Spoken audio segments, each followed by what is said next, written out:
Assalomu alaykum, tuzumlar, charchamoqsizlarmi? Bugun bemorlarimiz uchun, ya'ni bo'g'im og'riqlarida, suyak yemirilishlarida qanaqa kalsiy ichganimiz yaxshiroq deb so'rashadi. Shu uchun kalsiylarning turlari bilan sizlarni tanishtirib o'tmoqchiman. Kalsiylarning turlari juda ham ko'p, lekin hozir eng ko'p ishlatiladigan va effekti yaxshi bo'lganlarni qo'yib chiqdim.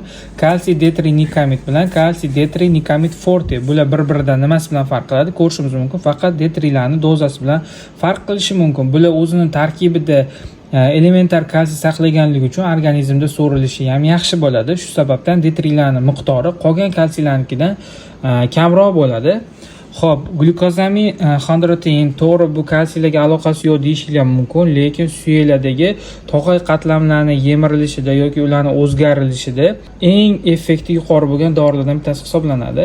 Karol kalsium qachon ishlatiladi? Suyakdagi pH muhiti o'zgarganida, suyak yemirilishi yoki boshqa holatlar keltirib chiqarganda karol kalsium yaxshi ta'sir qiladi. Xo'p, keyingisi kalsium, ya'ni oddiy kalsiy, bu tarkibida 600 mg lik kalsiy saqlaydi va uzoq vaqtga ichilishi mumkin bo'lgan kalsiyda bu yaxshiroq bo'ladi, chunki buni kolичествоsi ham qolganlarga nisbatan ko'proq bo'ladi.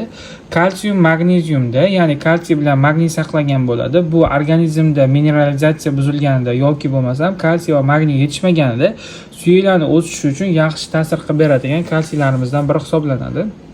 Xo'p, keyingisi kalsium sitratda bizda No kompaniyasi bor, keyin Solari kompaniya bor. Kalsiy sitrat bu ham suyaklarning o'sishida yoki suyaklarga qo'shilib muskullarni ham funksiyalarini yaxshilashda ishlatiladigan dorilardan bittasi hisoblanadi, chunki tarkibida kalsiydan tashqari rux, magniylar ham bo'ladi. Bular muskullarni ham yaxshi o'sishi va faoliyatini yaxshilab beradi. No bilan Solari qaysi biri yaxshiroq deydigan bo'lsangiz, Solari bilamiz, bu bizda yaxshiroq ishlab beradigan kalsiy hisoblanadi. Xo'p, keyingisi bu kalsiy aktimid, bu rossiyskiy kalsiylardan bittasi hisoblanadi. Farqi kalsiydan tashqari D3, K2 magniy bilan ruhi bo'ladi. Bu ham organizmda muskullarni ularga qo'shilib kalsiylarni so'rilishini ham, organizmga to'yintirilishini ham yaxshilab beradigan kalsiy hisoblanadi.